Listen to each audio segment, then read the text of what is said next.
रसानां छन्दसामपि मङ्गलानां च वन्दे वाणी विना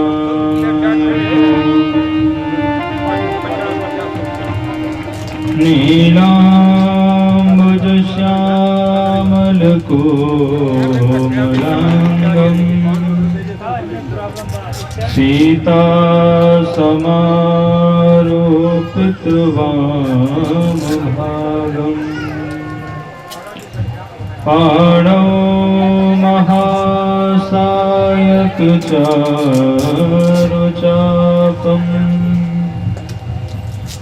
नमामि रामं रघुवंशनाथम्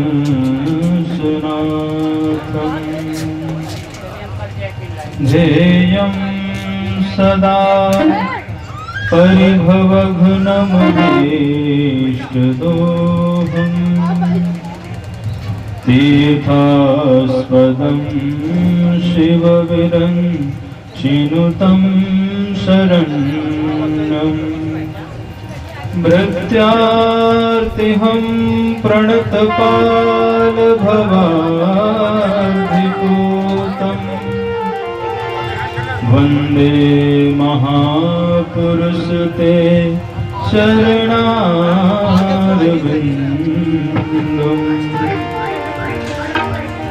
जय जय श्री राधारमण जय जय नवल किशोर जय गोपीचित चोर प्रभु जय जय माखन चोर।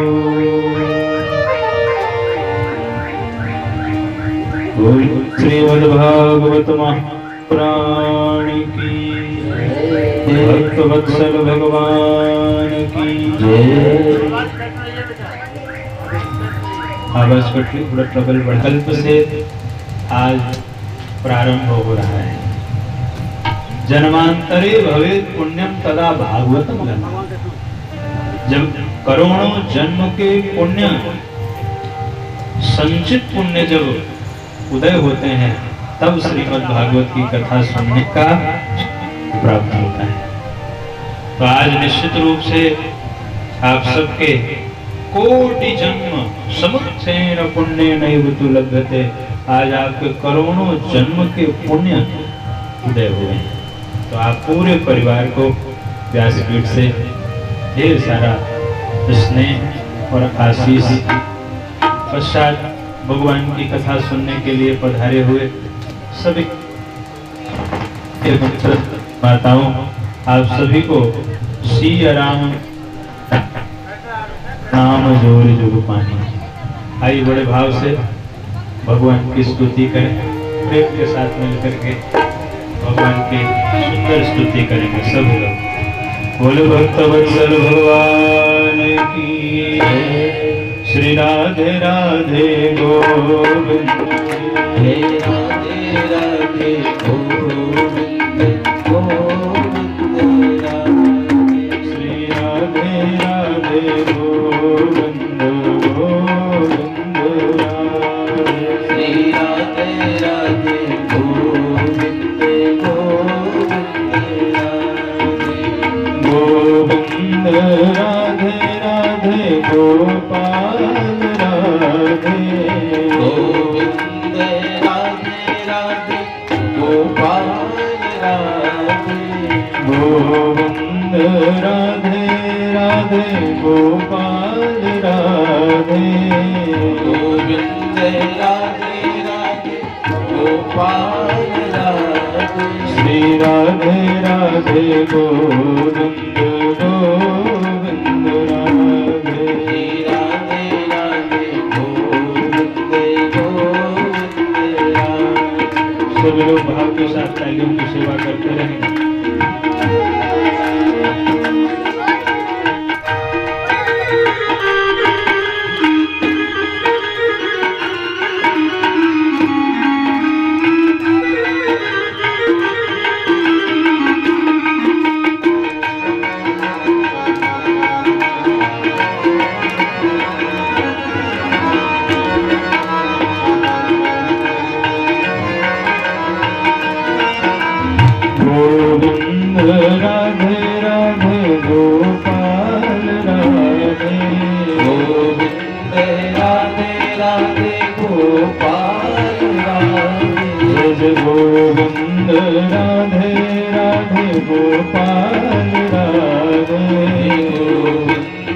राधे राधे गोपाल राधे, राधे राधे गोविंद गोविंद राधे, राधे राधे गोविंद गोविंद राधे, श्री राधे राधे गोविंद गोविंद राधे, श्री राधे राधे गोविंद गोविंद राधे, राधे राधे गोविंद गोविंद राधे, श्री राधे राधे गोविंद गोविंद राधे, गोविंद राधे राधे गोपाल राधे, गोविंद राधे राधे गोपाल राधे, गोविंद राधे राधे गोपाल राधे, गोविंद राधे राधे गोपाल राधे, गोविंद राधे राधे गोपाल राधे, गोविंद राधे राधे गोपाल राधे, जय जय गोविंद राधे राधे गोपाल राधे, गोविंद राधे राधे गोपाल राधे, श्री राधे राधे गोविंद गोविंद राधे, राधे राधे गोविंद गोविंद राधे, श्री राधे राधे राधे राधे गोविंद गोविंद। और हम सब असत हैं, क्यों भाई? एक रूप में असत ही है। जीव के नाते देखा जाए तो हम भी सत ही हैं, क्योंकि ईश्वर अंश जीव अविनाशी, और शरीर के रूप में देखा जाए तो हम असत हैं। भगवान सत स्वरूप है, क्यों? क्योंकि भगवान का तीनों कालों में अभाव संभव नहीं है। भगवान तीनों कालों में विद्यमान है। भगवान आज भी हैं, कल भी थे और कल भी रहेंगे, इसीलिए भगवान सत स्वरूप है। हमारी सत्ता न कल थी न कल रहेगी, क्यों भाई? कल भी हमारी सत्ता नहीं थी, हमसे पूर्व हमारे पूर्वज, उनका जन्म हुआ, फिर जाके हमारा जन्म हुआ, और कल हमारी सत्ता रहेगी भी नहीं, फिर हमारे जो बच्चे होंगे उनके बच्चे होंगे उनके, तो हमारी सत्ता तो केवल वर्तमान काल में है, इसलिए हम सत स्वरूप नहीं हैं। और परमात्मा सत स्वरूप है, क्यों? क्योंकि परमात्मा पहले भी थे, आज भी हैं और कल भी। बोल वृंदावन बिहारी लाल की, श्री राधे राधे गोविंद गोविंद, राधे राधे गोविंद गोविंद राधे, राधे राधे गोविंद गोविंद राधे,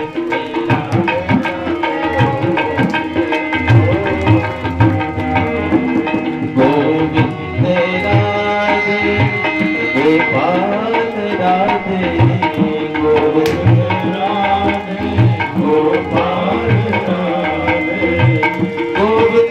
राधे गोपाल राधे, गोविंद राधे गोपाल राधे, गोविंद राधे गोपाल राधे, गोविंद राधे गोपाल राधे, राधे राधे गोविंद गोविंद राधे राधे गोविंद गोविंद राधे।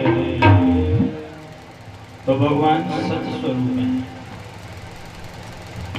चित्त स्वरूप है, भगवान चैतन्य है और आनंद स्वरूप है। ऐसे सच्चिदानंद रूपाय विश्वोत्पत्त्यादिहेतवे, ये जो विश्व दिखाई पड़ रहा है भगवान ने ही इसकी उत्पत्ति करी, भगवान ही इसका पालन कर रहे हैं और भगवान ही इसका संहार कर रहे हैं। तथा तापत्रय विनाशाय, जो हमारे दैहिक, दैविक और भौतिक तापों का नाश करने वाले हैं, ऐसे श्री कृष्णाय, यहाँ श्री राधा जी के लिए संबोधन है। श्री कृष्णाय अर्थात श्री राधा जी के सहित भगवान श्री कृष्ण को हम सब प्रणाम करते हैं। भगवान का अगर स्मरण किया जाए तो हमारे तीनों ताप समाप्त हो जाते हैं। ये तीन ताप कौन कौन से हैं? तो इसको गोस्वामी तुलसीदास जी ने लिखा है। दैहिक दैविक भौतिक तापा, दैहिक दैविक भौतिक तापा, राम राज का हो नहीं व्यापा, राम राज का हो नहीं व्यापा, दैहिक दैविक भौतिक तापा, दैहिक दैविक भौतिक तापा, राम राज का हो नहीं व्यापा, राम राज का हो नहीं व्यापा। ऐसे भगवान श्री कृष्ण चंद्र जी को हम कोटि कोटि प्रणाम निवेदित करते हैं, जो हमारे तीनों प्रकार के तापों का नाश करने वाले हैं। अच्छा, ये ताप होता क्यों है? ये ताप मिलता क्यों है? का ताप इसलिए मिलता है क्योंकि हमसे जाने अनजाने में कोई न कोई पाप हुआ है। ईमानदारी से अगर इस पर चर्चा की जाए तो उसका कारण यही है कि हमें ताप इसीलिए मिलता है क्योंकि जाने अनजाने में हमसे कोई न कोई पाप हो। तो कहा जाए कि ताप का बाप कौन? तो बोले पाप। पाप किया इसलिए ताप मिल रहा है। तो कहा क्या भगवान को प्रणाम करने से ताप ही समाप्त होता है? अरे बोले नहीं नहीं, भगवान को प्रणाम करने से ताप ही नहीं, भगवान को प्रणाम करने से जो ताप का बाप है, पाप, वह भी समाप्त हो जाता है। खाली ताप ही नहीं। भागवत जी का जो अंतिम श्लोक है उसमें वेदव्यास जी ने लिखा कि नाम संकीर्तनम यस्य सर्व पाप प्रणाशनम प्रणामो दुख समन तम नमामि हरिं परम। भगवान का नाम संकीर्तन हमारे सारे पापों का नाश कर देता है। अब आनंद देखिए, पहले श्लोक में कह रहे हैं कि भगवान का नाम हमारे ताप का नाश करता है, और अंतिम श्लोक में कह दिया कि भगवान का नाम केवल हमारे ताप का नाश नहीं करता, बल्कि भगवान का नाम तो हमारे पाप का भी विनाश कर देता है। सारे जन्म अनेक रचित अनर्दन, अनेक जन्मों के, तो ये बात भगवान शिव कह रहे हैं कि सादर सुमिरन जे नर करहि, सादर सुमिरन जे नर करहि, जन्म अनेक रचित अघदहि, जन्म अनेक रचित सादर सुमिरन जे नर करहि, सादर सुमिरन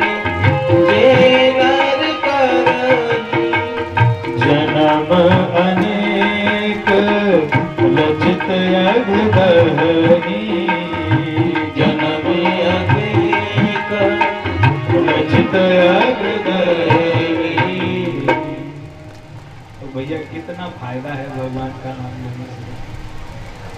और वो भी भगवान वेद व्यास जी तो केवल ये कह रहे हैं कि खाली प्रणाम कर लो बस, इससे सरल कुछ हो सकता है? कलिकाल में संतों ने कहा कि यज्ञ करना कठिन होगा, व्रत उपवास करना कठिन होगा, जितने भी योग आदि क्रियाएं हैं वह कठिन होंगी। तो अगर कुछ नहीं कर सकते हो तो खाली भगवान को प्रणाम कर लेना, इतने से ही कल्याण हो जाएगा। अगर कोई कुछ भी न कर पाए तो जैसे हम लोग जा रहे हैं, भगवान का मंदिर है, खाली दोनों हाथ जोड़ के प्रणाम कर लिया जाए, भगवान इतने पे भी हमारा उद्धार कर देते हैं। केवल भगवान को प्रणाम कर लिया जाए। कलयुग में झूठ, ये प्रणाम की कितनी महिमा है।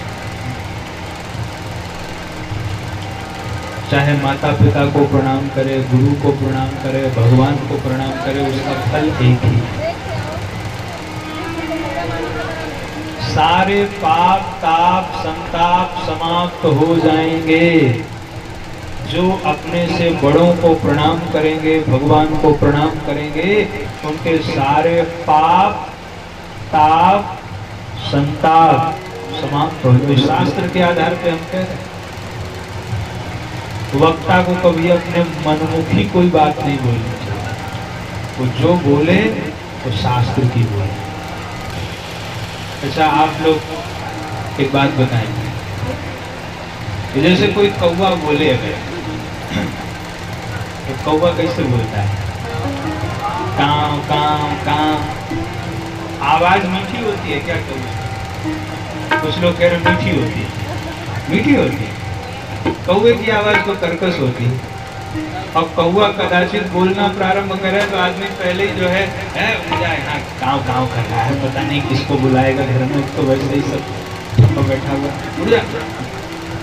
तो जैसे ही कौवा बोला वैसे ही हम उसको उड़ा देते। पर वही कौवा जब राम कथा गाता है, तब देखिए, मधुर बचन बोले उगागा, मधुर बचन जब बोले उगागा। अब देखिए, बोलने वाला तो कौवा ही है। मधुरता भगवान कृष्ण और राम की कथा की मधुरता है। परमात्मा की कथा है इतनी सुंदर कि अगर कौवा भी बोले तो मधुर लगती है। तो जब काग के बोलने से मधुर लगती है तो कोई मानव सुनाए फिर तो महाराज क्या कहना। लेकिन कब तक मधुर है? बोले जब तक शास्त्र की बोले, तो बोले फिर आनंद है। इसीलिए सदैव शास्त्र सम्मत चर्चा ही वक्ता को करनी चाहिए। तो श्रीमद् भागवत शास्त्र का शुभारंभ हो रहा है नैमिषारण्य की पावन भूमि से। नैमिषारण्य की पावन भूमि है और वहीं से सुंदर श्रीमद् भागवत कथा का शुभारंभ हो रहा है। और नैमिष की महिमा गाते हुए गोस्वामी जी ने लिखा है, तीरथ वर नैमिष विख्याता, तीरथ वर नैमिष विख्याता, तीरथ वर नैमिष विख्याता,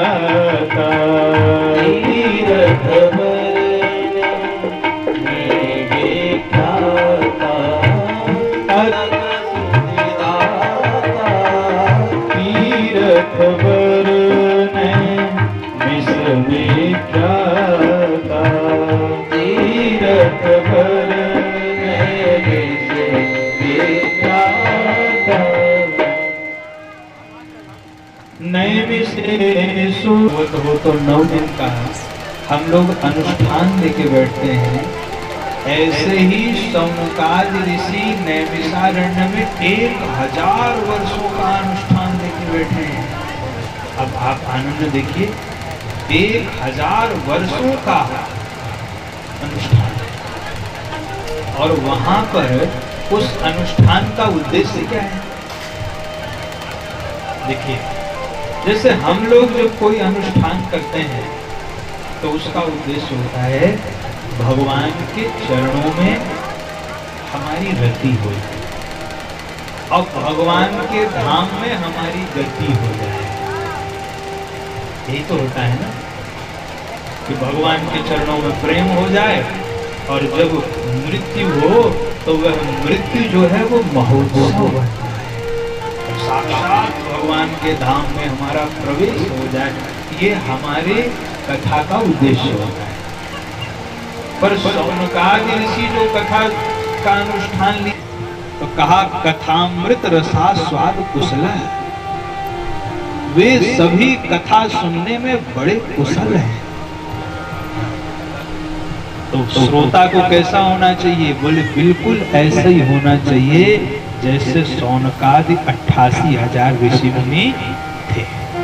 कैसे थे? कहा कथामृत रसा स्वाद कुशल, वे सब भगवान की कथा सुनने में कुशलता का क्या काम है?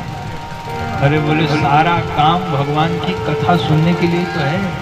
हर काम में मन लग जाता है, संसार के प्रत्येक काम में मन लग जाता है, पर भगवान की कथा सुनने में मन लगता है। सबसे अच्छी नींद जो आती है वो कथा ही में आती है। एक बार हमसे एक सज्जन ने कहा, महाराज हम क्या बताएं, जब हम कथा में आते हैं तो हमको नींद आ जाती है, और आप बताओ हम क्या करें? भी तो कोई चिंता की बात नहीं, आओ तो सही भगवान की कथा सुनो। ये एक जन्म का विषय नहीं है, ये करोड़ों जन्म के पुण्य उदय होने पर तो ये सुलभ होता है। ये एक जन्म का विषय नहीं है, जीवन को साधते साधते साधते करोड़ों जन्मों के बाद वह गति मिलती है। इसलिए कथा में तो जाने। अब आप कहेंगे महाराज आते तो हैं लेकिन मन नहीं लगता है।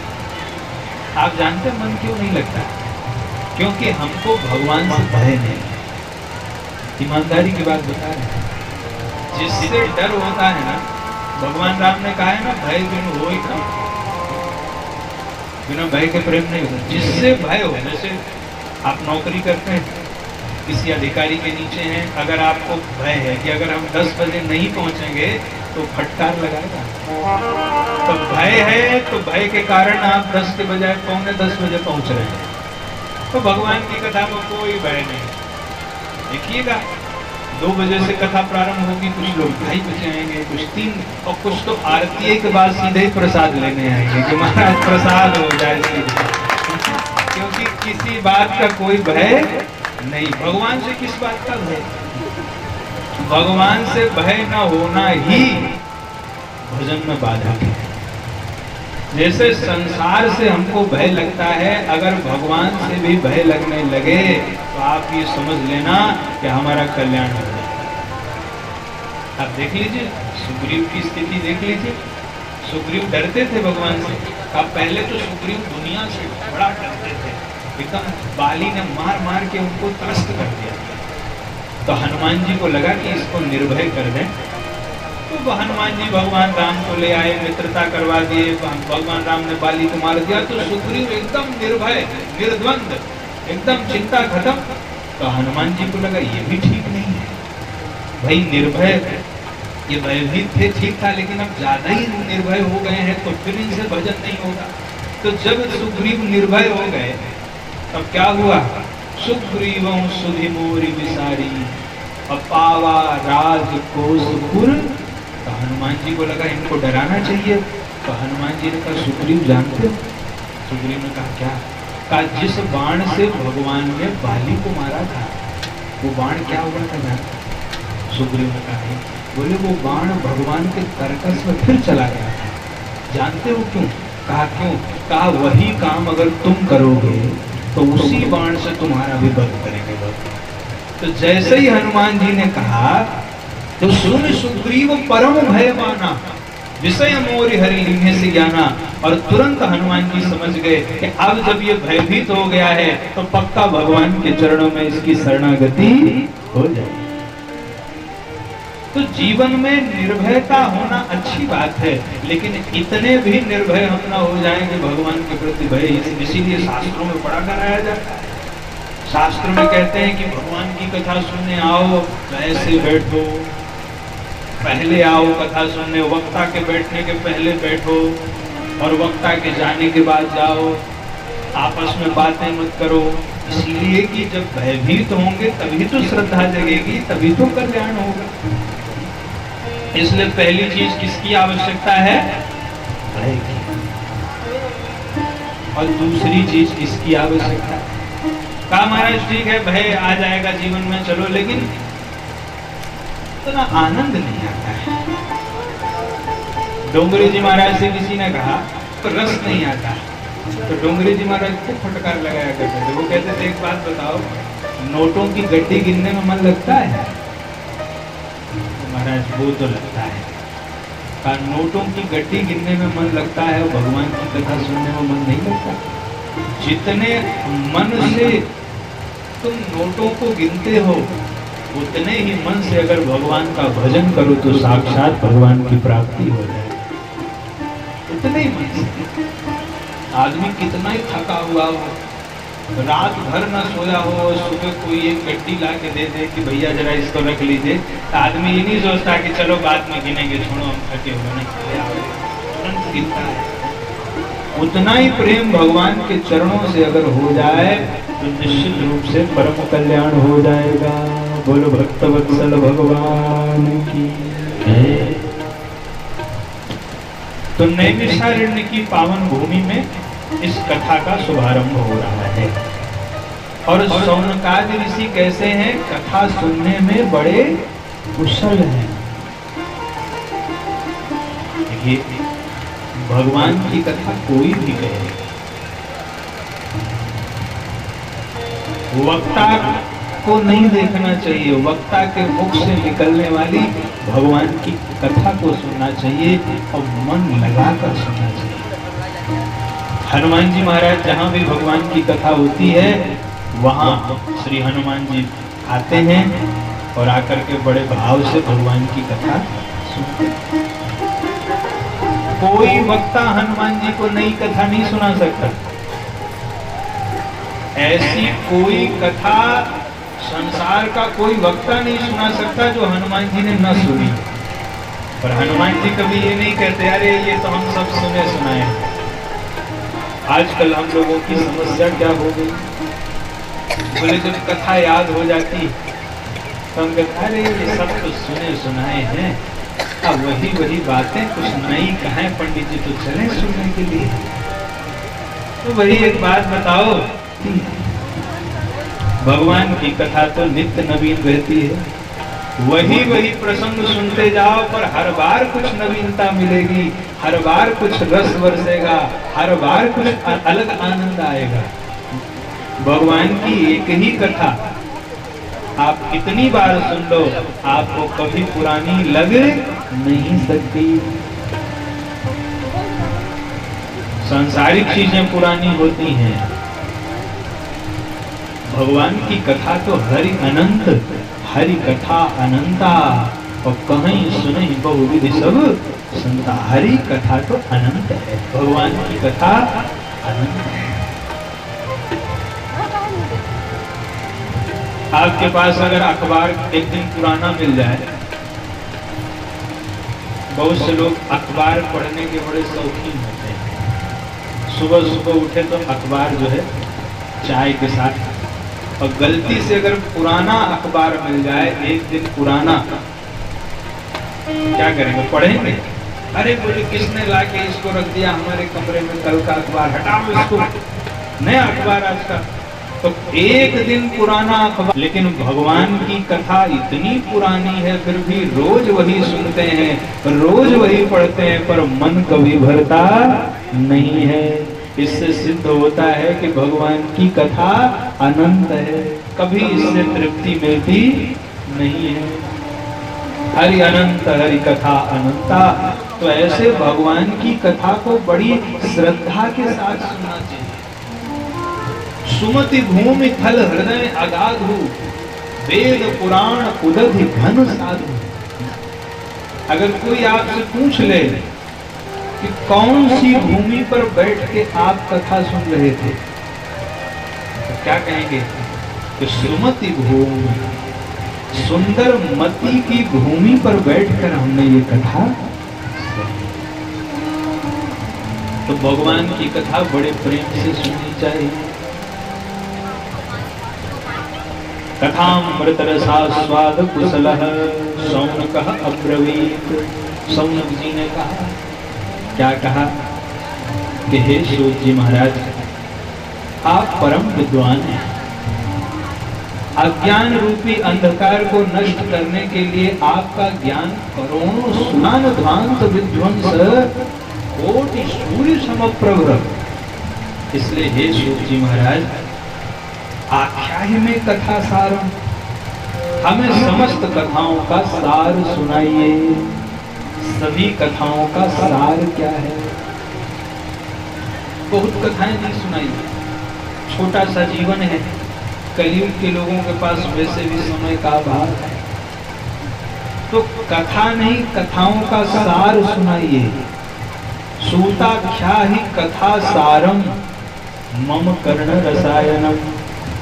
जो हमारे कानों में मिश्री के जैसी घुल जाए, जो सुनने में बड़ी मधुर हो और कथाओं का सार हो। और महाराज ये भी बताइए, भक्ति ज्ञान विरागाप्त विवेको वर्धते महान्, माया मोह निरासश्च वैष्णवे क्रियते कथे। सूत जी महाराज,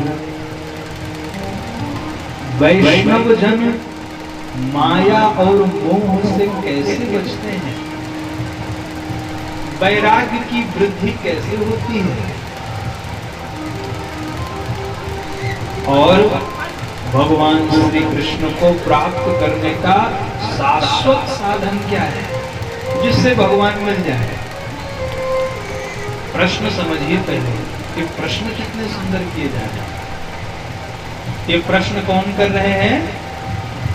ये प्रश्न कर रहे हैं सौनकादि 88,000 ऋषि मुनि, जिनकी मुख्य रूप से 88,000 ऋषि मुनियों का प्रतिनिधित्व कौन कर रहे हैं? शौनक जी। और शौनक जी किससे पूछ रहे हैं? सूत जी से। समझ रहे हैं? तो शौनक जी ने पूछा कि महाराज, हमें सभी कथाओं का सार सुनाइए और ये बताइए कि भगवान श्री कृष्ण को प्राप्त करने का शाश्वत साधन क्या है? और फिर शौनक जी कहते हैं कि महाराज, अगर किसी को चिंतामणि मिल जाए तो चिंतामणि लोक सुखम प्रेक्षति, तो चिंतामणि उसको लौकिक सुख दे सकती है। तो चिंतामणि अगर किसी को मिल जाए, उससे मांगो जो मांगना हो। चिंतामणि से कह दो हमारा 10 तल्ले का मकान बन जाए तो बन जाएगा। चिंतामणि से कह दो हमारे घर में करोड़ों की गाड़ी आ जाए तो आ जाएगी। पर अगर चिंतामणि चाहे तो वह हमें स्वर्ग की संपत्ति नहीं दे सकती। पर हे गुरुदेव, अगर किसी को कल्पवृक्ष मिल जाए, चिंतामणि लोक सुखम सुरद्रुः स्वर्ग संपदम, सुरद्रुः स्वर्ग संपदम प्रेक्षति। अगर किसी को कल्पवृक्ष मिल जाए तो कल्पवृक्ष उसे स्वर्ग की संपदा दे सकता है, लेकिन ये दोनों मिलकर के वो नहीं दे सकते जो सद्गुरुदेव के चरण कमलों की वजह से मिल जाता है। क्या महाराज? तो शौनकादि ऋषि कहते हैं, सूत जी महाराज, चिंतामणि लोक सुखम प्रेक्षति, सुरद्रु स्वर्ग संपदम प्रेक्षति। पर यदि गुरु चाह ले तो योगी दुर्लभम वैकुंठम प्रेक्षति, अगर गुरु चाहे तो वह योगियों के भी परम दुर्लभ वैकुंठ पद की प्राप्ति करा देता है। वैसे हे समर्थ सद्गुरुदेव सूत जी, हम सब आपके शिष्य स्वरूप हैं। शिष्यस्ते हम साधिमाम त्वां प्रपन्नम, आप हमारे प्रश्न का उत्तर दीजिए। और जब ये प्रश्न सुना तो सूत जी महाराज प्रसन्न हो गए। सूत जी ने कहा, हे शौनकादि ऋषियों, आपने जो प्रश्न किया है इससे सारे जगत का कल्याण होगा, क्योंकि आपका प्रश्न ही ऐसा है। पूछे रघुपति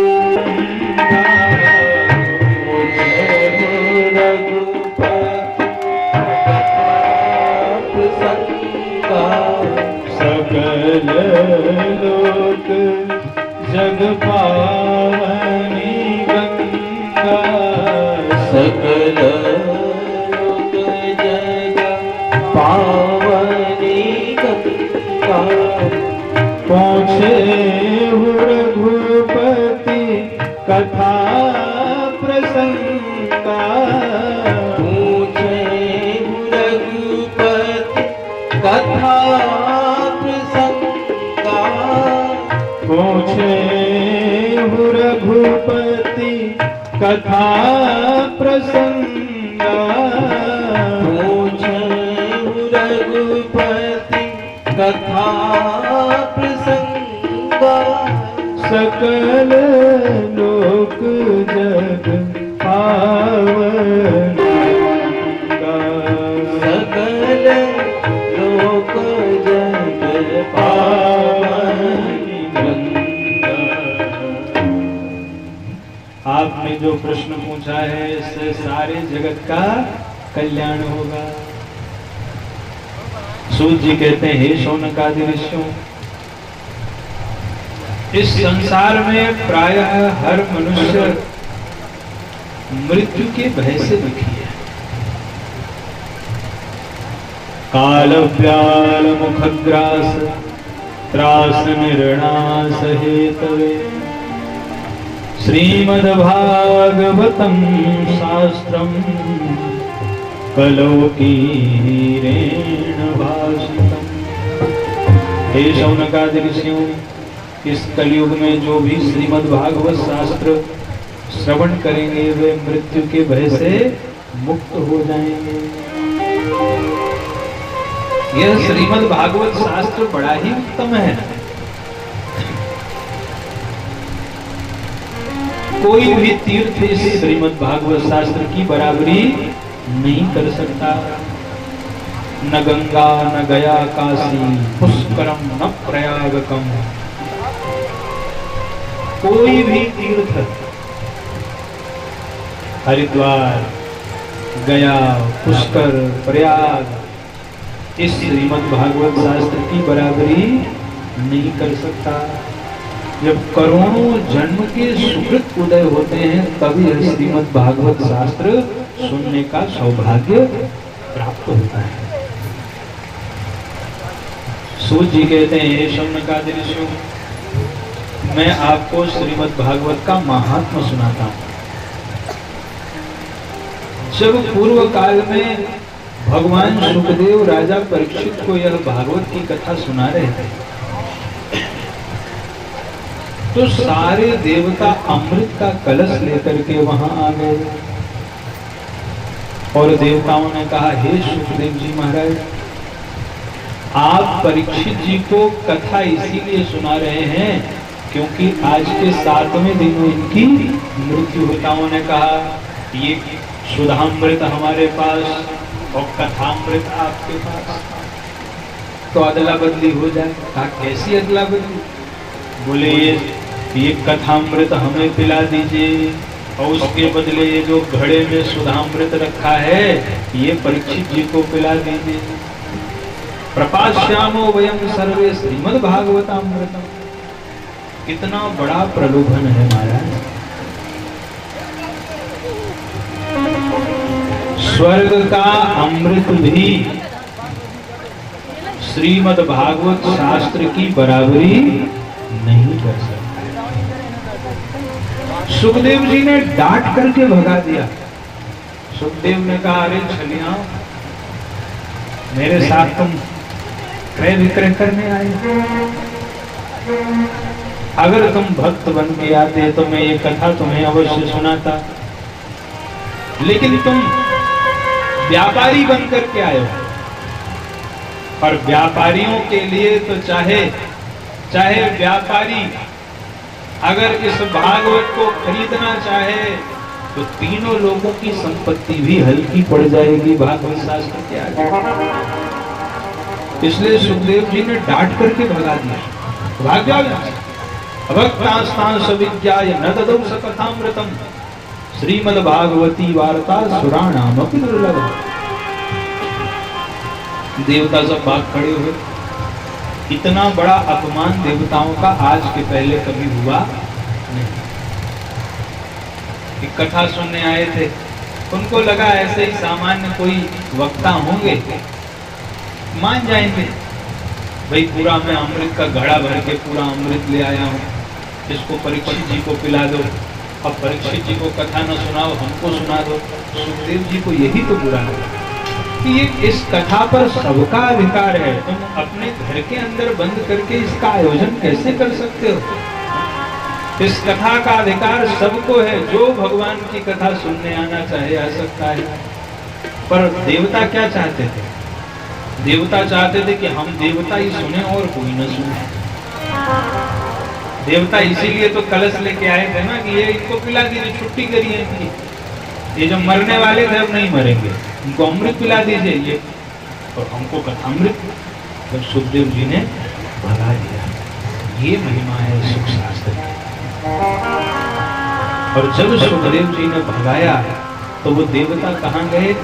ब्रह्मा जी के पास। और देवताओं ने ब्रह्मा जी के पास जाकर के कहा कि महाराज आज तो बड़ी बेइज्जती हुई हमारी। क्या हुआ?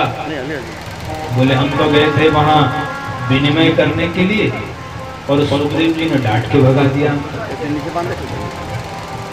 तब ब्रह्मा जी को आश्चर्य हुआ और ब्रह्मा जी ने एक तुला पर तौल करके जब देखा, सत्य तुला पर तौल करके देखा तो सारे साधन हल्के पड़ गए।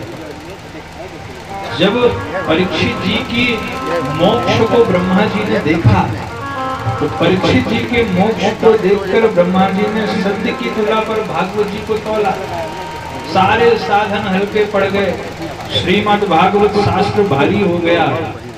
और तब ब्रह्मा जी ने उद्घोष किया कि जो भी इस कलिकाल में भागवत शास्त्र का आश्रय लेंगे वो भगवत धाम के अधिकारी हो जाएंगे। बोलिए श्रीमद् भागवत महापुराण की। तो ये महिमा है श्रीमद् भागवत शास्त्र कि स्वर्ग का अमृत भी इस भागवत शास्त्र की बराबरी नहीं कर सकता। क्यों नहीं कर सकता भाई? क्योंकि जो देवताओं वाला अमृत है ना उसमें कोई स्वाद नहीं है, बेस्वाद है। पर ये जो कथामृत है ये सुस्वाद है, इसमें कितना स्वाद आता है। भगवान की कथा सुनने लगी कितना स्वाद मिलता है भगवान की कथा में। तो स्वर्ग के अमृत में कोई स्वाद नहीं है और भगवान की कथा सुस्वाद है। अच्छा, स्वर्ग के अमृत की एक मात्रा है, एक घड़ा भर के तो निकला था, एक मात्रा है उसकी। पर कथामृत अनंत है, जिसको जितना बांटना चाहे बांटा जाए, जितना पिलाना चाहे पिलाया जाए, ये कभी घटने वाला नहीं है। अच्छा, तीसरी बात, अमृत पीने के बाद भी तो मरना तो पड़ता ही है। विचार कर देखिए,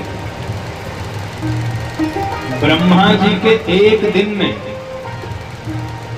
14 बार इंद्र की मृत्यु होती है।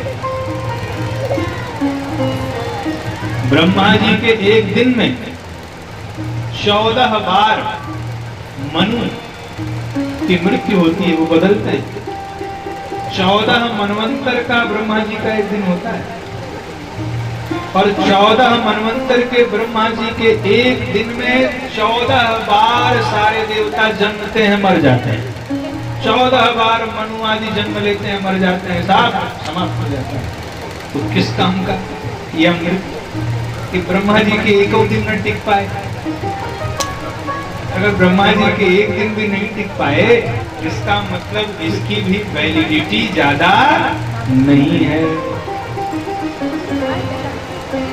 जैसे आजकल की जो कंपनियां होती हैं, जब पहले हम लोग मोबाइल में रिचार्ज करवाते थे, कहते थे लाइफ टाइम वैलिडिटी, अब होती थी 5-6 साल।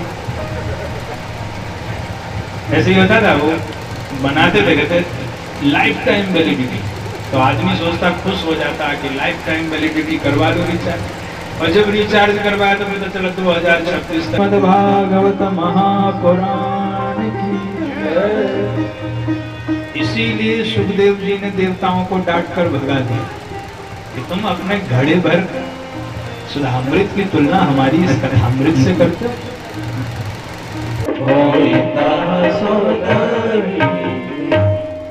इन चारों कुमारों का जीवन ही भगवान की कथा है।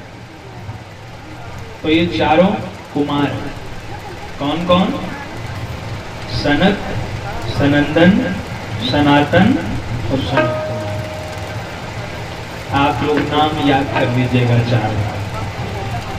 सनक, सनंदन, सनातन और सनत कुमार। ये चारों कहाँ विचरण कर रहे हैं?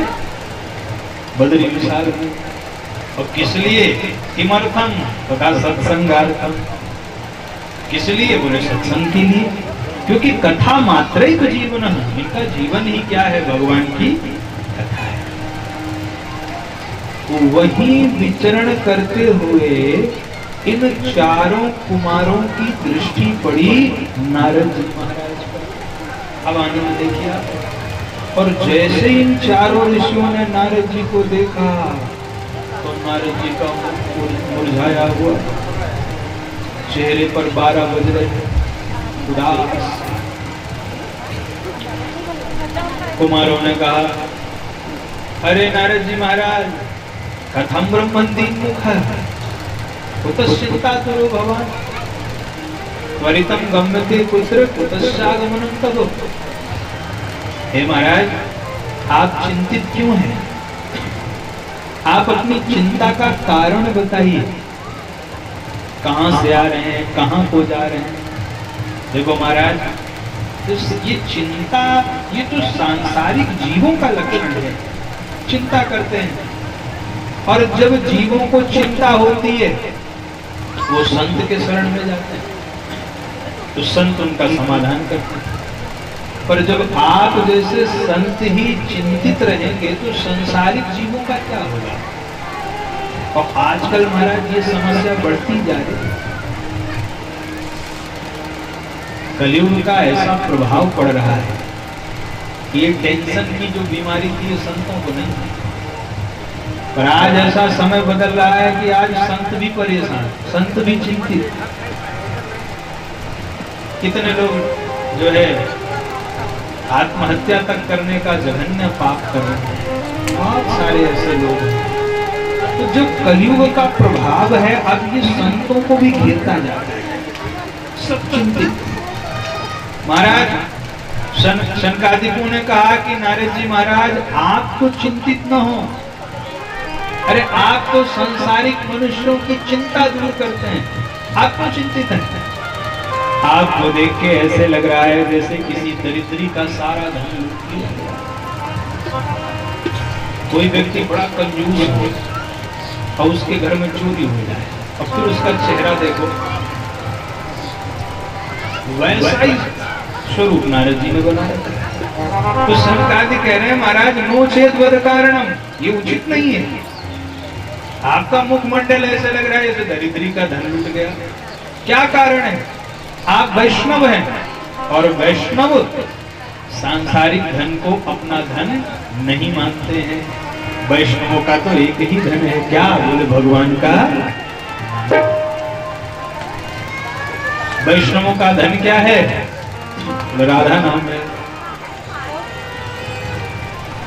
हमारो धन राधा श्री राधा श्री राधा, हमारो धन राधा श्री राधा श्री राधा, हमारो धन राधा श्री राधा श्री राधा, हमारो धन राधा श्री राधा श्री राधा, परम धन राधा राधा राधा राधा, हमारो धन राधा श्री राधा श्री राधा, लटोरे मन राधा राधा राधा राधा राधा, लटोरे मन राधा राधा राधा राधा राधा, जपोरे मन राधा राधा राधा राधा राधा, जपोरे मन राधा राधा राधा राधा राधा, हमारो धन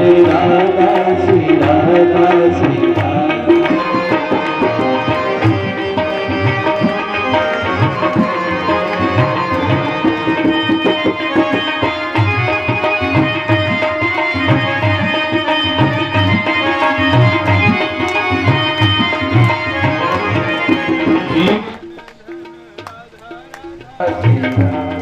रसिक धन राधा राधा राधा राधा राधा, रसिके धन राधा राधा राधा राधा राधा, प्राण धन राधा राधा राधा राधा राधा, प्राण धन राधा राधा राधा राधा राधा, हमारो धन राधा श्री राधा श्री राधा, हमारो धन राधा श्री राधा श्री राधा, बरसाने वाली राधा राधा राधा राधा राधा, बरसाने वाली राधा राधा राधा राधा राधा, विश्वानुवारी राधा राधा राधा राधा राधा, भानुवारी राधा राधा राधा राधा राधा, भक्तों की प्यारी राधा श्री राधा श्री राधा, गोपी प्यारी राधा श्री राधा श्री राधा,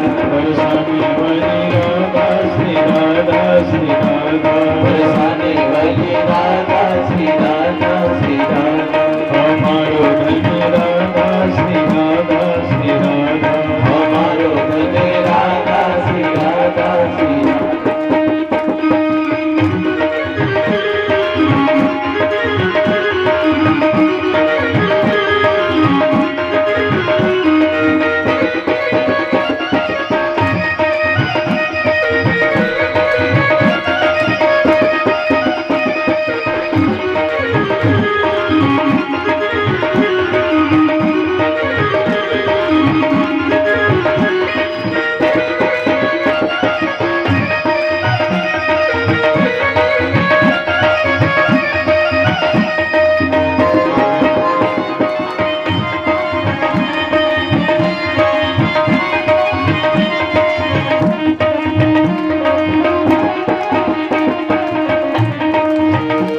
परम धन राधा राधा राधा राधा राधा, परम धन राधा राधा राधा राधा राधा, हमारी प्यारी राधा राधा राधा राधा राधा, हमारी प्यारी राधा राधा राधा राधा राधा, सबकी प्यारी राधा राधा राधा राधा राधा, हमारो धन राधा श्री राधा श्री राधा, हमारो धन राधा श्री राधा श्री राधा, हमारो धन राधा राधा राधा राधा राधा, हमारो धन राधा राधा राधा राधा राधा, जीवन धन राधा राधा राधा राधा राधा, जीवन धन राधा राधा राधा राधा राधा, विश्वान राधा राधा राधा राधा राधा, हमारी धन राधा श्री राधा श्री राधा, हमारो धन राधा श्री राधा श्री राधा, हमारो धन राधा राधा राधा राधा राधा,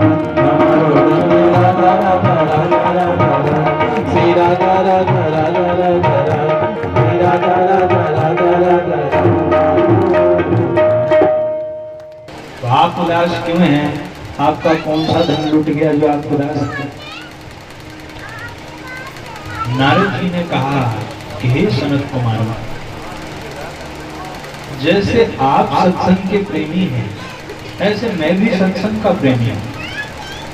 पर आप तो जानते हैं कि इस पृथ्वी, इस धराधाम के अतिरिक्त सत्संग कहीं मिलता नहीं है।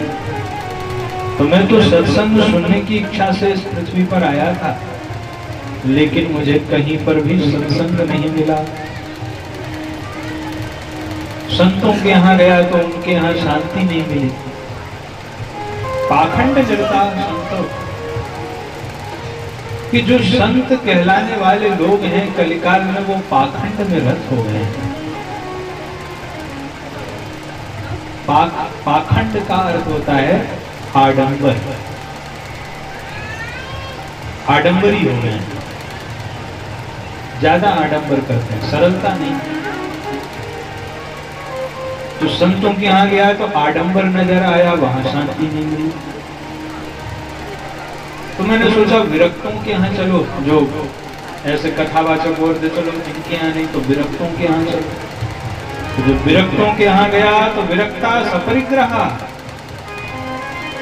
बड़ी बड़ी कोठियां बनी हुई हैं। किसकी? बोले जो विरक्त महात्मा है, वैरागी महात्मा है उनकी। अरे वहां भी शांति नहीं मिली।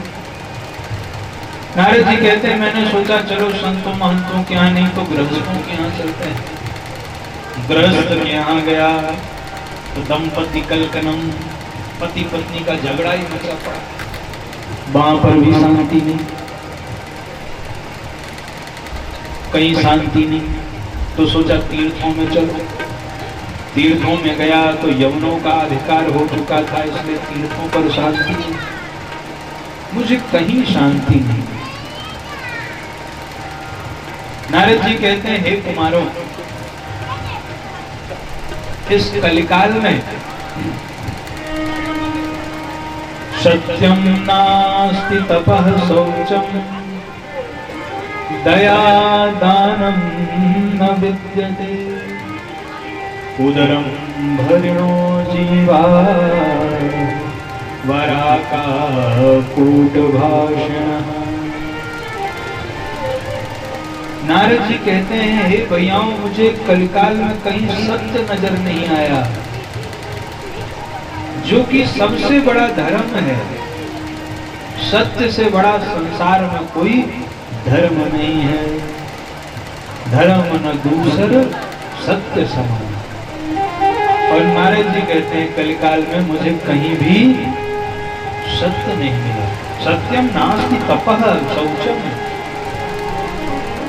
तप बल रचई प्रपंच विधाता, तप बल रचई प्रपंच विधाता, तप बल विष्णु सकल जग त्राता,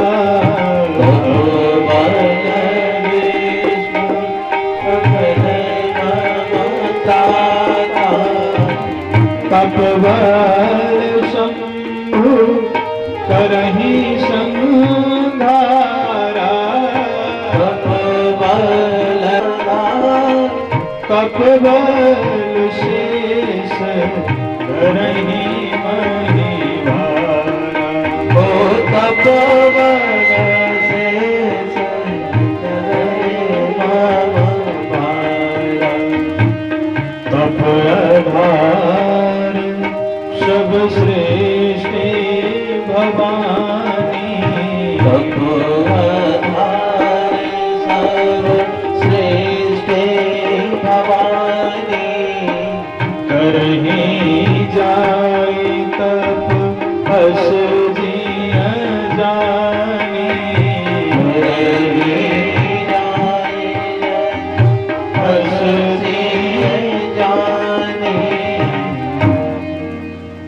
आधार सब सृष्टि भवानी।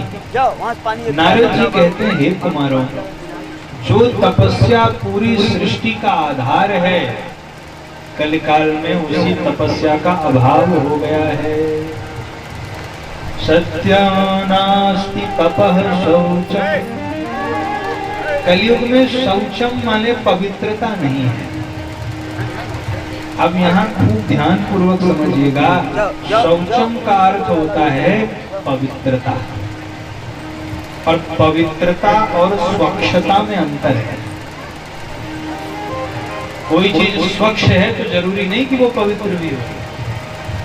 पवित्रता का अभाव, कलयुग में स्वच्छता तो खूब है, सरकारें भी बड़ा बड़ा अभियान चलाती हैं, स्वच्छ भारत, समृद्ध भारत, तो स्वच्छता तो है।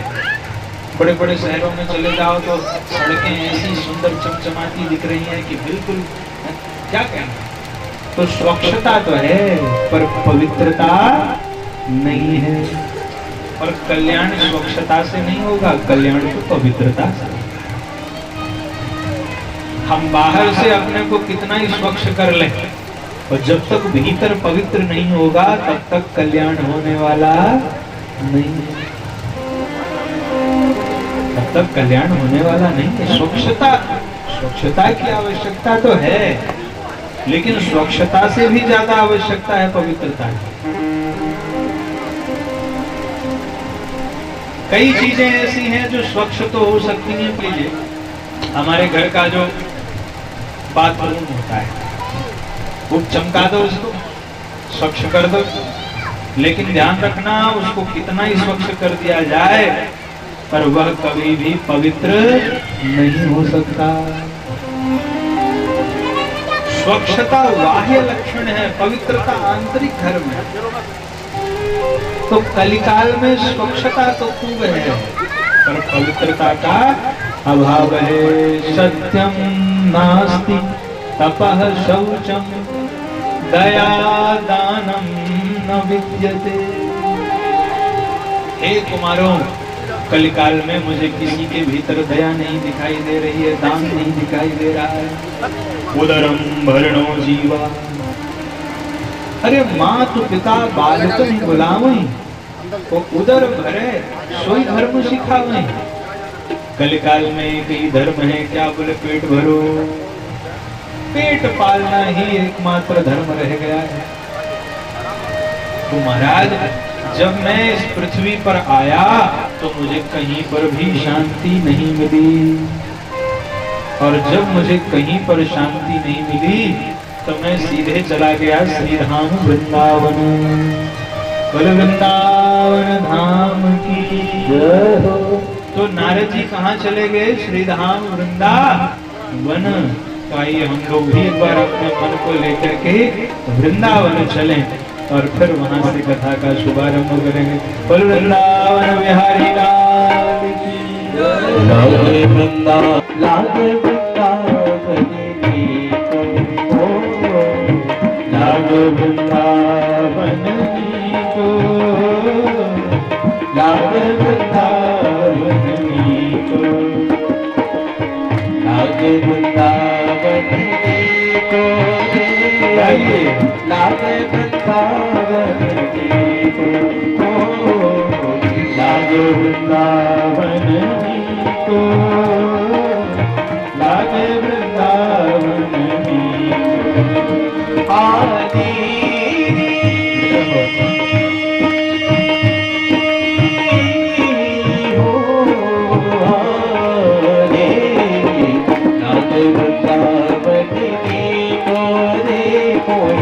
लागे वृंदावन की को, लागे वृंदावन की को, लागे वृंदावन की को। बोल वृंदावन धाम की भाव से तालियों की सेवा करते हैं।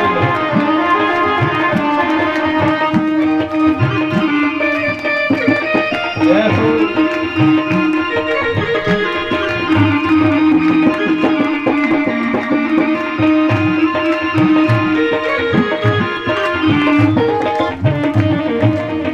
घर घर तुलसी ठाकुर सेवा, घर घर तुलसी ठाकुर सेवा।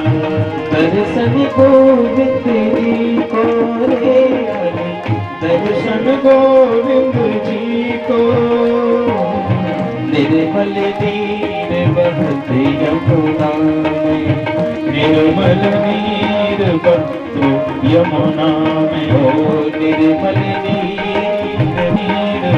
बहुत यमुना में भोजन दूध दही को, भोजन दूध दही को, ओ आदि आदि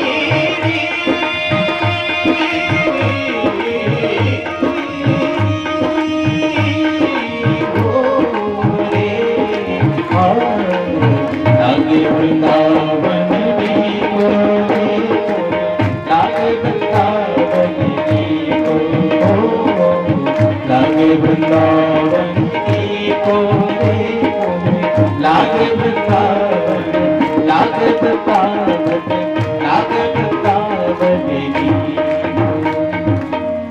वृंदावन धाम की जय। हे कुमारों, जब इस पृथ्वी पर मुझे कहीं पर भी शांति नहीं मिली तो मैं भगवान श्री कृष्ण की क्रीड़ा स्थली श्री धाम वृंदावन चला गया। और वृंदावन में जाकर के मैंने एक विचित्र दृश्य देखा। नारद जी कहते हैं, जब मैं वृंदावन गया तो मैंने देखा एक युवती स्त्री की गोद में दो बूढ़े, जिनके केस सफेद हो गए हैं, वे लेटे हुए मूर्छित अवस्था में, और स्त्रियों का समुदाय उस युवती की सेवा कर रहा है, पंखा आदि कर रहे हैं। नारद जी कहते हैं, मुझे बड़ा आश्चर्य हुआ। मेरे मन में तो आया कि मैं पूछूं कि देवी तुम कौन हो और ये दोनों तुम्हारे क्या लगते हैं। तो नारद जी कहते हैं, मैंने सोचा स्त्रियों के समुदाय में सन्यासी का जाना ठीक नहीं था, इसलिए मैं नहीं गया। और लेकिन जैसे ही मैं जाने लगा तो उस युवती ने आवाज दी, भो भो साधो क्षणं तिष्ठ मच्चिन्तामपि नाशय दर्शनं तव लोकस्य सर्वथा गहरं परम। अरे संत महाराज रुक जाइए, रुक जाइए। भो भो साधो क्षणं तिष्ठ, एक क्षण के लिए रुक जाइए, मेरी चिंता का नाश कीजिए। मच्चिंताम अपि नाशय। तो नारद जी ने कहा, देवी कौन हो तुम? तो उस युवती ने उत्तर दिया, अहम भक्ति ख्याता, मैं भक्ति इस नाम से जानी जाती हूँ। नारद जी ने कहा, ये बूढ़े जो तुम्हारी गोद में पड़े ये कौन है? काशित तुम कादिनो चेमा, ये कौन है दोनों? तो उस युवती ने कहा, अहम भक्ति ख्याता इमौ में तनयो मतो, ये दोनों मेरे पुत्र हैं। ज्ञान वैराग्य नामानु, इनका नाम है ज्ञान और वैराग्य। नारद जी ने कहा, देवी और ये स्त्रियां कौन है? ये जो पंखा कर रही हैं ये कमल नैनी देवियां कौन हैं? भक्ति महारानी कहती है, ये गंगादि नदियां हैं। इनको मेरी सेवा के लिए ही वैकुंठ से नीचे भेजा गया है। साक्षात भगवान नारायण ने मेरी सेवा के लिए इनको भेजा है। ये गंगादि नदियां हैं जो मेरी सेवा के लिए आई हुई। महाराज, द्वापर तक तो मैं बड़े प्रेम से रही, लेकिन द्वापर के बाद जैसे ही भगवान श्री कृष्ण धराधाम को छोड़ के गए, तब से मुझे प्रायः नष्ट भ्रष्ट कर दिया गया। मेरा जन्म दक्षिण में हुआ। उत्पन्ना द्रविणे साहम वृद्धिम कर्नाटके गता। कर्नाटक में मैं पली बड़ी और क्वचित महाराष्ट्र गुर्जरे जीर्णताम गता। दक्षिण में मेरा जन्म हुआ, कर्नाटक में मैं पली बढ़ी, कहीं कहीं महाराष्ट्र में पंढरपुर आदि स्थानों में मेरा सम्मान हुआ, पर गुजरात में आते आते मैं नष्ट भ्रष्ट हो गया। अब भगवान वेदव्यास जी की गुजरात से कोई दुश्मनी तो थी नहीं, तो उन्होंने जो बात लिखी कि गुजरात में भक्ति नष्ट हो गई, उसका कारण क्या? तो बोले उसका कारण ब्रह्मलीन डोंगरे जी महाराज बताया करते थे, क्योंकि गुजरात कांचन लोभी हो गया था, स्वर्ण लोभी। और जो प्रदेश स्वर्ण लोभी हो जाता है वहां से भक्ति खिसक जाती है, भक्ति नष्ट हो जाती है। तो गुर्जरे जीर्णताम गता, लेकिन वृंदावनम पुनः प्राप्त नवीनेव सूर्य उपनी, धन्य है यह वृंदावन जहां आते ही मैं पुनः नवीन हो गई, सुंदरी हो गई। क्या कहना इस वृंदावन धाम का महाराज। इस वृंदावन धाम में आते ही मैं स्वस्थ हो गई, आनंदित हो गई, नवयुवती हो गई। लेकिन मेरे दोनों बच्चों को यहाँ भी कोई पूछने वाला नहीं है। ये दोनों मेरे बालक ऐसे ही बगुले के जैसे पड़े, मूर्छित वृद्ध। हे महाराज, आप कृपा करिए, मुझे इसका कारण बताइए, इसका कारण क्या है। तब श्री नारद जी महाराज ने कहा कि देवी तुम धन्य हो, और ये वृंदावन धाम धन्य है जहाँ भक्त नृत्य यत्र चले, जहाँ भक्ति सदैव नृत्य करते हैं। नारद जी कहते हैं, हे भक्ति महारानी, इसमें किसी का दोष नहीं है, एक कलयुग का प्रभाव है। कलिकाल में अच्छे आयोजन जो हैं वो धीरे धीरे कम होते जाएंगे, और एक समय ऐसा आएगा जब कथा भागवत कोई करवाएगा। वर्षे वर्षे क्रमात् जाता मंगलम नापि दृश्यते। इस कलिकाल में वो धन्य हैं, वो माँ बाप धन्य हैं, उन माता पिता के पुत्र धन्य हैं जो इतना परिश्रम करके और यह दिव्य श्रीमद् भागवत कथा का आयोजन करवाते हैं, धन्य हैं। ये तो साक्षात बिना हरि कृपा के संभव ही नहीं हो सकता है। नारद जी कहते हैं, देवी समय बीतने के साथ जो मंगल दिखाई पड़ रहा है वह भी नहीं दिखेगा। पृथ्वी भारी होती चली जाएगी, पाप का बोझ बढ़ता ही चला जाएगा। इन सब का कारण कलयुग है। भक्ति महारानी ने कहा कि हे नारद जी महाराज, अगर इन सब का कारण कलयुग है तो परीक्षित जी ने कलयुग को मार क्यों नहीं दिया? पहला प्रश्न। और दूसरा प्रश्न कि भगवान से ये सब कैसे सहा जाता है? भगवान की आंखों के सामने इतना अत्याचार हो रहा है, कितनी डकैती होती है, चोरी होती है, आतंक होता है, भगवान से सहा कैसे जाता है? भगवान विरोध क्यों नहीं करते इन चीजों का? तब नारद जी ने कहा, देवी अरे अयम तो युग धर्मों से वर्तते कस्य दूषणम, ये इस युग का धर्म ही है, इसमें किसी का क्या दोष? अतस्त पुंडरीकाक्ष, इसीलिए तो भगवान पुंडरीकाक्ष सहते हैं इसको, क्योंकि ये युग का धर्म ही है, भगवान ने ही बनाया है। चारों युग के धर्म अलग अलग होते हैं। सतयुग का धर्म अलग है, त्रेता का अलग है, सत्य शुद्ध समता विज्ञान। द्वापर का धर्म अलग है, कलयुग का धर्म अलग है। ये कलयुग का धर्म ही है कि चारों तरफ झगड़ा लड़ाई है। भगवान क्या, परीक्षित जी ने क्यों नहीं मारा? क्योंकि परीक्षित जी ने कलयुग में एक गुण देख लिया था। कलयुग में एक बड़ा भारी गुण भी है महाराज। कलयुग की सिर्फ निंदा न की जाए, अरे कलयुग में तो इतना बड़ा गुण है, यत् फलम नास्ति तपसा न योगेन समाधिना तत्फलम लभते सम्यक कलौ केशव कीर्तना।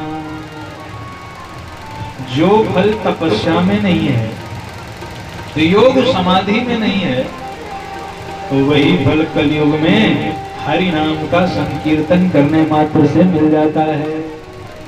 कलयुग केवल हरि गुण गाहा, कलयुग केवल हरि गुण गाहा, गावहि नर पार वही भव थाहा, गावहि नर पार वही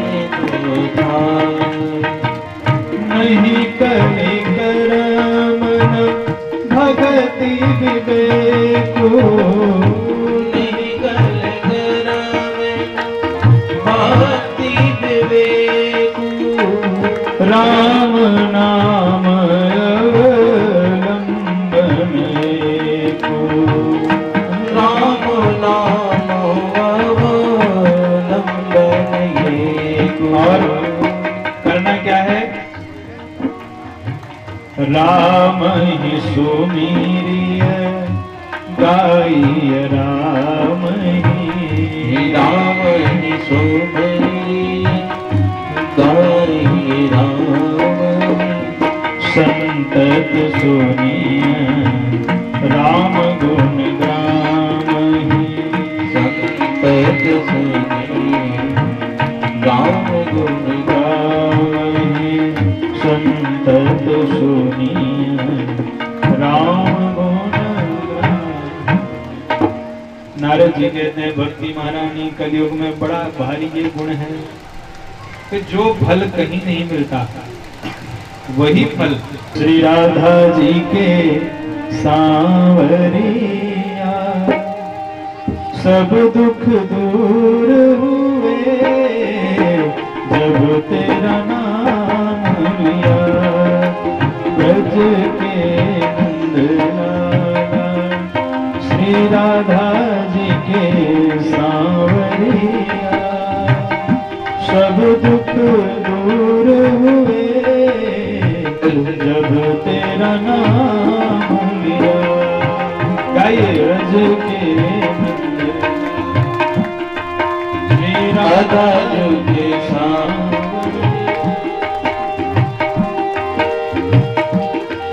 हुए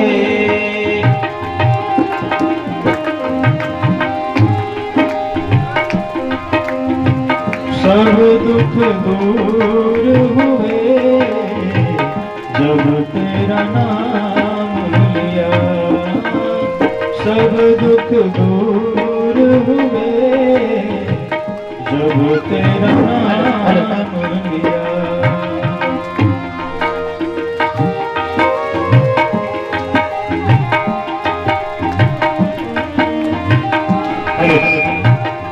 सभी लोग भाव से तालियों की सेवा करते हैं प्रेम के साथ।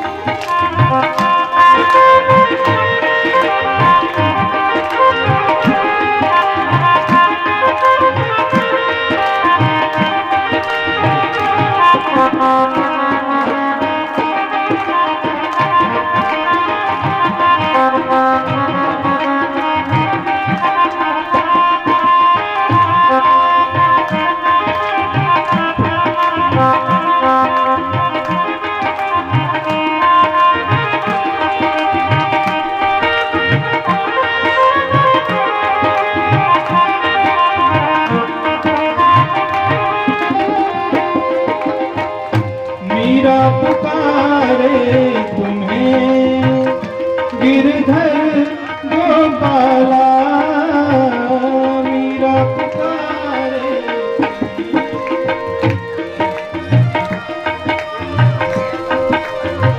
बन गया अमृत में विष का भरा प्याला बन गया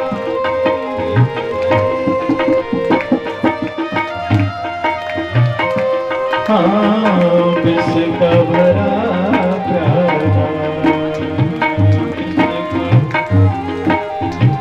कौन मिटाए तुमने रख लिया सब दुख दूर जब तेरा नाम ब्रज के नंदलाला श्री राधा जी के सांवरिया सब दुख दूर हुए जब तेरा नाम लिया श्री राधे राधे गोविंद राधे राधे गोविंद गोविंद राम श्री राधे राधे गोविंद गोविंद राम राधे राधे गोविंद गोविंद राम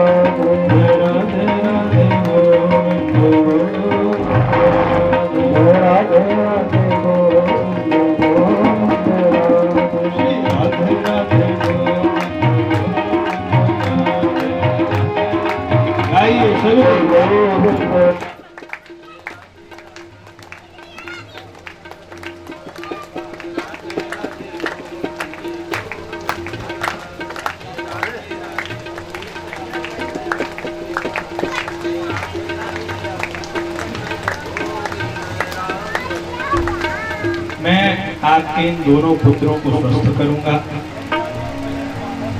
अगर मैंने आपके दोनों पुत्रों को स्वस्थ नहीं किया तो मैं हरि का दास नहीं। तदा नाहम हरेर दासो लोके त्वाम न प्रवर्तय। अब नारद जी ज्ञान वैराग्य को स्वस्थ करने का उपाय करने लगे। वेद वेदांत घोषैश्च गीता पाठैर मुहुर्मुहुः। नारद जी ज्ञान वैराग्य के पास गए और उनके कान के पास जाके बड़ी जोर से चिल्लाए, भो ज्ञान प्रबुद्धताम, भो वैराग्य प्रबुद्धताम।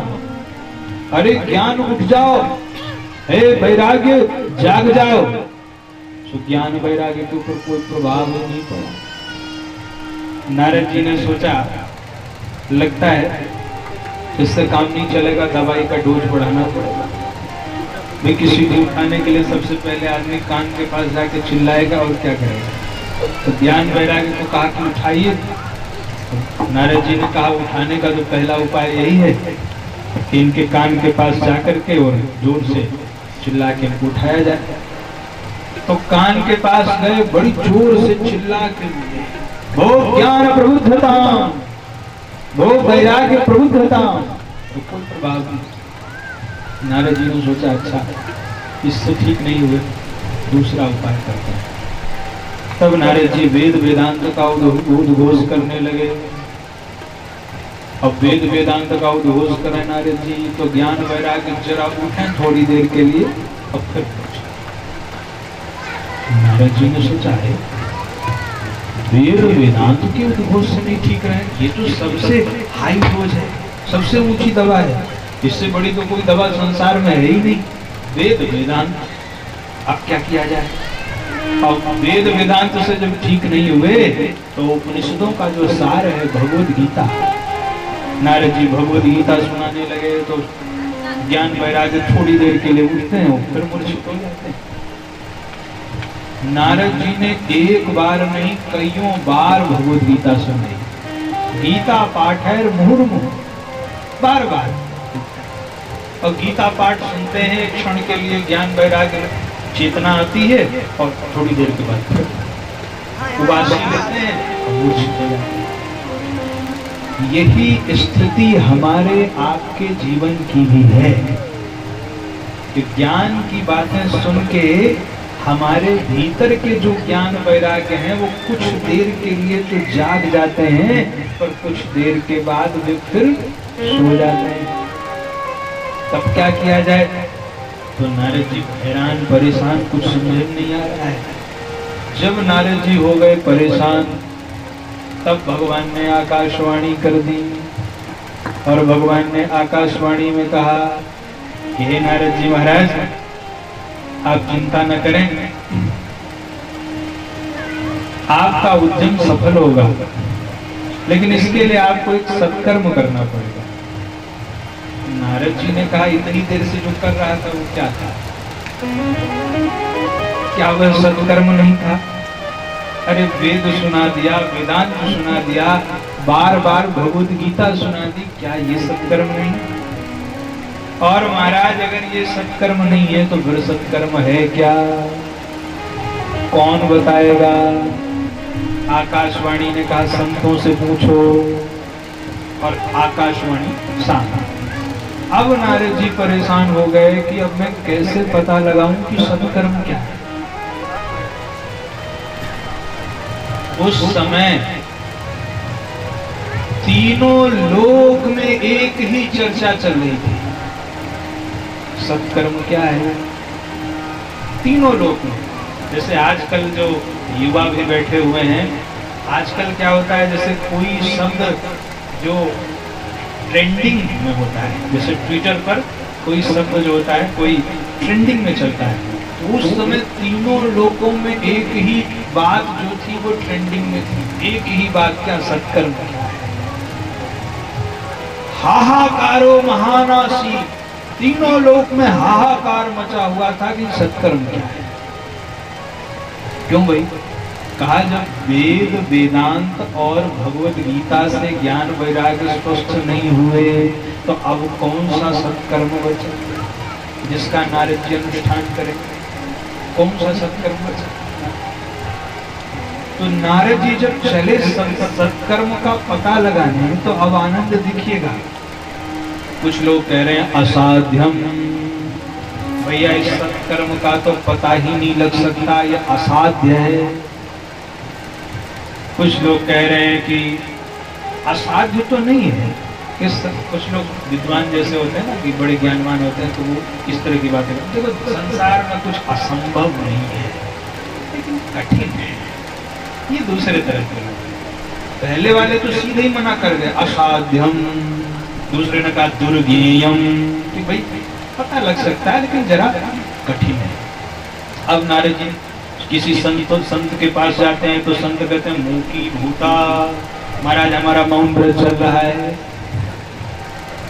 और किसी किसी के यहाँ जब पता चलता है नारद जी आने वाले, अच्छा, तो अपना बोरिया बिस्तर संभाला और तुरंत आश्रम छोड़ के गायब हो गए। महाराज नारद जी को कहते ना हम गए यात्रा पर, तीर्थ यात्रा। कोई बताना ही नहीं चाह रहा। क्यों? देखिए महाराज, जब सामान्य व्यक्ति बीमार हो, हम लोग सब पढ़े लिखे वगैरह, एक काम करो, डोलो 6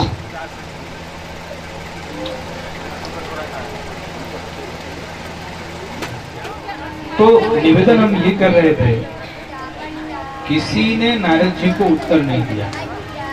क्यों नहीं दिया?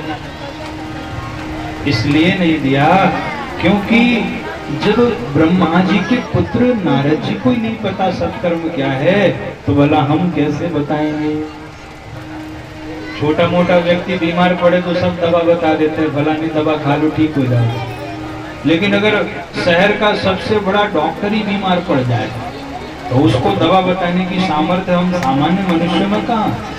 तो महाराज तुम तो स्वयं विशेषज्ञ हो, वैद्य हो, हम तुम्हें दवा क्या बताएं?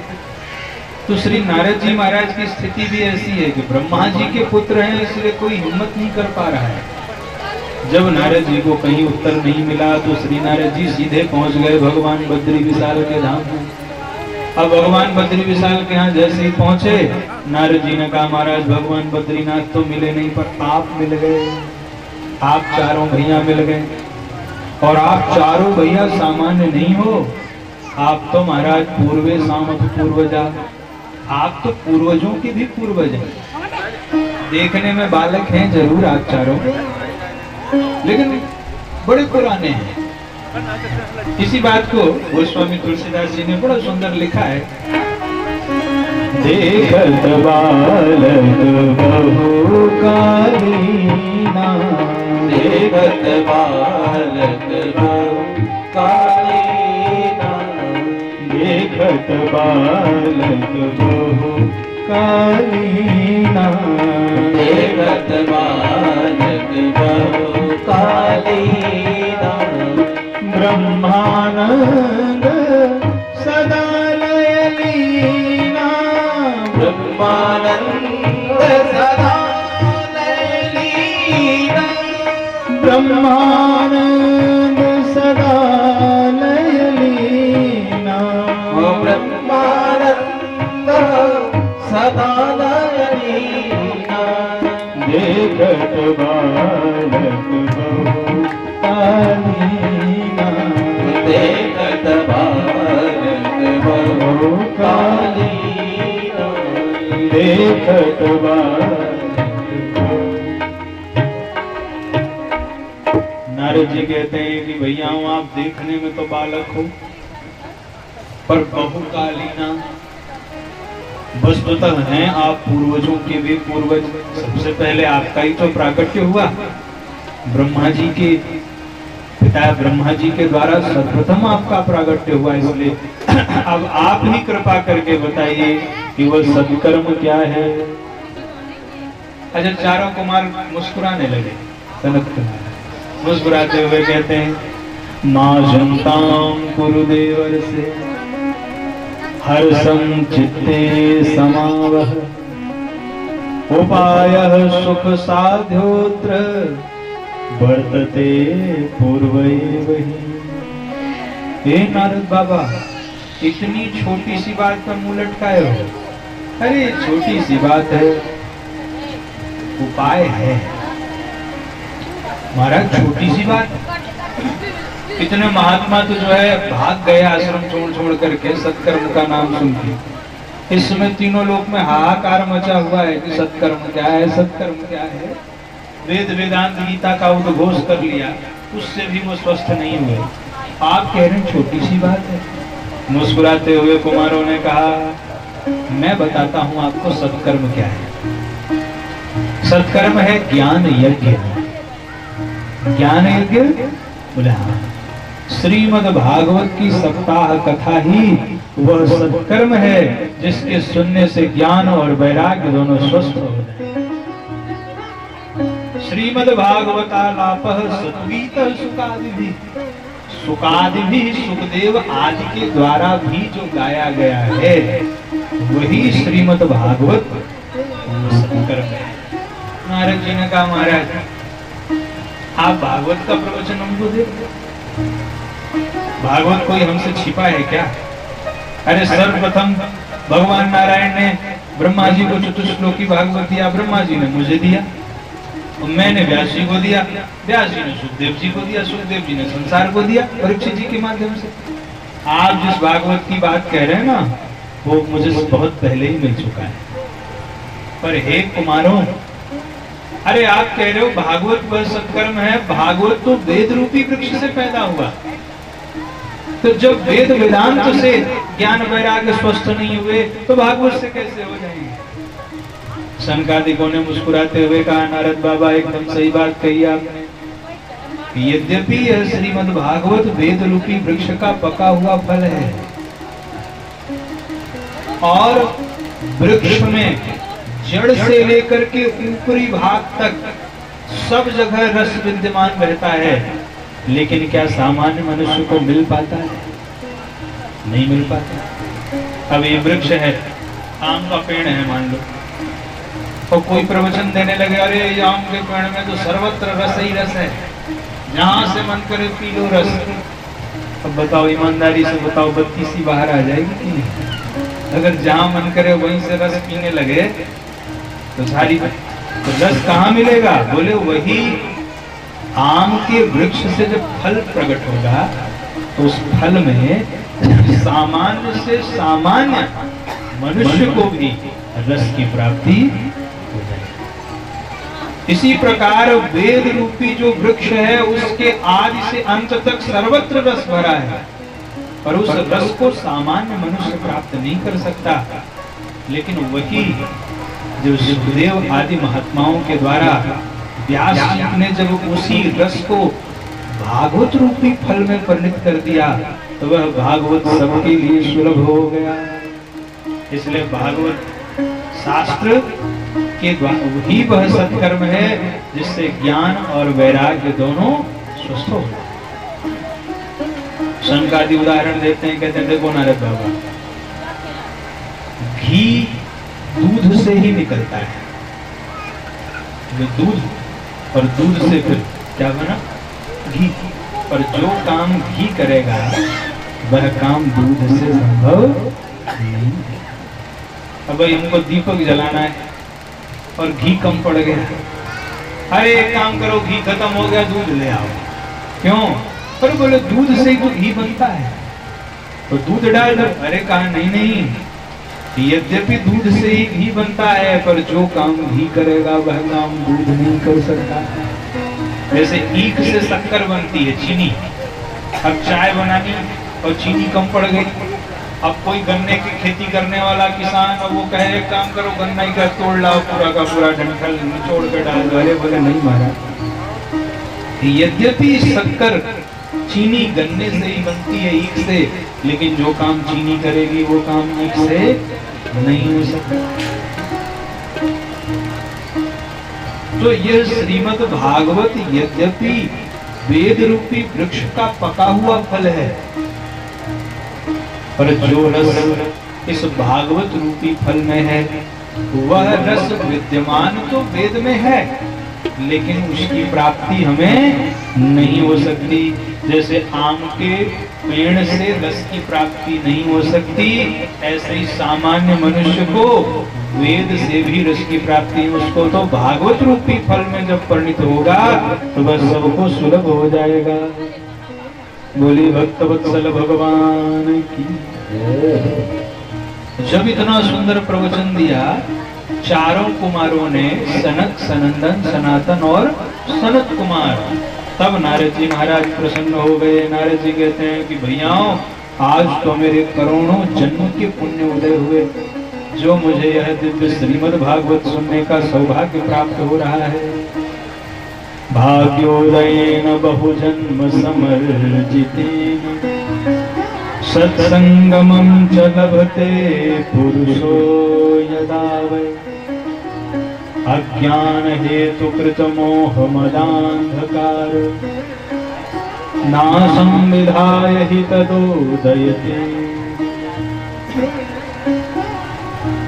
जब करोड़ों जन्म के पुण्य उदय होते हैं तब भगवान की कथा सुनने का सौभाग्य मिलता है। और सत्संग से क्या होता है? उदयते विवेक। सत्संग से विवेक का प्राकट्य होता है। विवेक, विवेक किसे कहते हैं? ज्ञान की परिपक्वता का नाम ही विवेक है। ज्ञान सबको होता है, लेकिन जब वो परिपक्व हो जाता है उसी को विवेक कहते हैं। उदाहरण के लिए जैसे गुब्बारे, ये गुब्बारे लगे हुए हैं, अब कोई बच्चा गुब्बारे से खेल रहा है और गुब्बारा फूट गया तो बच्चा क्या करेगा? रोएगा। पर बच्चे का जो पिता होगा वो रोएगा क्या? वो क्यों नहीं रोता है? गुब्बारा फूटने से पुत्र रोता है, पिता क्यों नहीं रोता? क्योंकि पिता को ज्ञान है। किस बात का ज्ञान है? कि इसका फटने का स्वभाव है, इसलिए वो नहीं रोता। बालक अज्ञानी है, इसलिए वो रोता है। तो जो इस प्रकार का जो विवेक है, ये विवेक कहाँ से मिलता है? भगवान की कथा से, सत्संग से।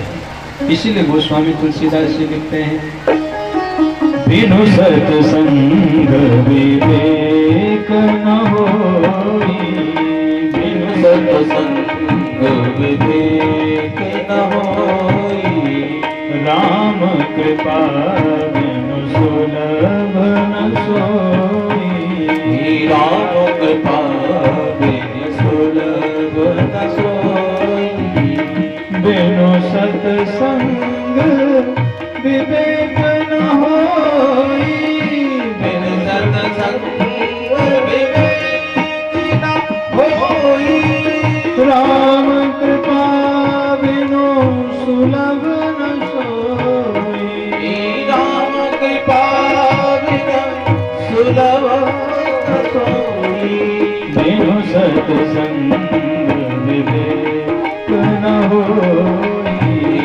बिनु सत्संग विवेक न होई। नारद जी ने कहा कि हे कुमारों, अब आप ही हमें यह श्रीमद् भागवत की कथा सुनाइए। आप बन जाइए वक्ता और मैं बन जाता हूँ श्रोता। तो चारों कुमार बन गए वक्ता और नारद जी बन गए श्रोता, वक्ता, ज्ञान निधि, कथा राम तेगु। अब कहाँ हो कथा? सनकादिकों ने कहा बद्री विशाल से थोड़ा नीचे चलो, हरिद्वार में कथा करें। तो नीचे उतर के आए। कहाँ आए? गंगा द्वार समीपे तो तटमानंद नामकम। अच्छा, एक बात में आनंद देखिए, जो भगवान हरि के भक्त हैं वो कहते हैं ये हरिद्वार है, और जो हर के भक्त हैं वो कहते हैं हरिद्वार है। अब बड़ा प्रश्न कि हरिद्वार कहें कि हरिद्वार कहें, और हरिद्वार कहें तो शैव नाराज हो जाए, और हरिद्वार कहें तो वैष्णव नाराज हो जाए। तो क्या कहें? भगवान वेदव्यास जी ने कहा ना हरिद्वार लिखूंगा ना हरिद्वार लिखूंगा, गंगा द्वार समीपे तो तटमानंद नामकम। कहा ना हरिद्वार ना हरिद्वार, ये गंगा का द्वार है। तो गंगा के द्वार पर ही, क्योंकि गंगा का संबंध हरि से भी है और हर्ष देती है। गंगा अगर श्री हरि के चरणों से निकली है तो हर भगवान शिव के मस्तक पर शोभायमान है। इसलिए गंगा द्वार समीपे तू तटमानंद, आनंद नाम का तट है गंगा जी में आनंद नाम के तट पर श्रीमद्भागवत की कथा का शुभारंभ हो रहा है। जैसे ही महाराज खबर पड़ी, पूरे त्रैलोक्य में सब भागने लगे। अरे चलो चलो, भागवत की कथा हो रही है हरिद्वार में, चलो कथा सुनने के लिए चले। महाराज सब अपना अपना अभिमान छोड़ करके और भगवान की कथा सुनने के लिए हरिद्वार की ओर आने लगे। और कुछ लोग नहीं आ रहे थे तो भृगु महाराज समझा के हरिद्वार में कथा का शुभारंभ जब हुआ तो सनकादि महात्मा भागवत जी के महात्मा का वर्णन करने लगे। सदा सेव्या श्रीमद्भागवती कथा यस्याः श्रवण मात्रेण हरिश्चित्तम समाश्रये। सनकादि कहते हैं नारद जी महाराज इस श्रीमद् भागवत शास्त्र का सदा सेवन करना चाहिए, सदा सेवन करना चाहिए। इस भागवत शास्त्र के सुनते ही भगवान श्री हरि चित्त में आकर चिपक जाते हैं। दुर्लभैव कथा लोके कोटि जन्म, दुर्लभैव कथा लोके श्रीमद् भागवतोद्भवा। कोटि जन्म समुत्थेन पुण्येनैव तुलभ्यते। हे नारद जी महाराज, जब करोड़ों जन्म के सुकृत उदय होते हैं तब श्रीमद् भागवत सुनने का सौभाग्य मिलता है।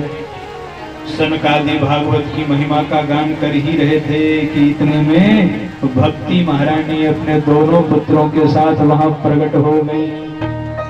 बोल भक्ति महारानी की। भक्ति सुतौ तौ तरुणो गृहीत्वा प्रेमैक रूपा सहसा विलासी। बिंदु हरे मुरारे हे नाथ नारायण वासुदेव। श्री कृष्ण गोविंद हरे मुरारे नाथेति नामानि मुहुर्वदन्ति। श्री कृष्ण गोविंद हरे मुरारे हे नाथ नारायण वासुदेव। श्री कृष्ण गोविंद हरे मुरारे हे नाथ नारायण वासुदेवा। श्री कृष्ण गोविंद हरे मुरारे हे नाथ नारायण वासुदेवा। श्री कृष्ण गोविंद हरे मुरारे हे नाथ नारायण वासुदेवा। श्री कृष्ण गोविंद हरे मुरारे हे नाथ नारायण वासुदेवा। श्री कृष्ण गोविंद हरे मुरारे हे नाथ नारायण वासुदेवा। श्री कृष्ण गोविंद हरे मुरारे हे नाथ नारायण वासुदेवा। श्री कृष्ण गोविंद हरे मुरारे हे नाथ नारायण देवा। श्री कृष्ण गोविंद हरे मुरारे हे नाथ नारायण वासुदेवा। हे नाथ नारायण वासुदेवा। हे नाथ नारायण वासुदेवा। हे नाथ नारायण वासुदेवा।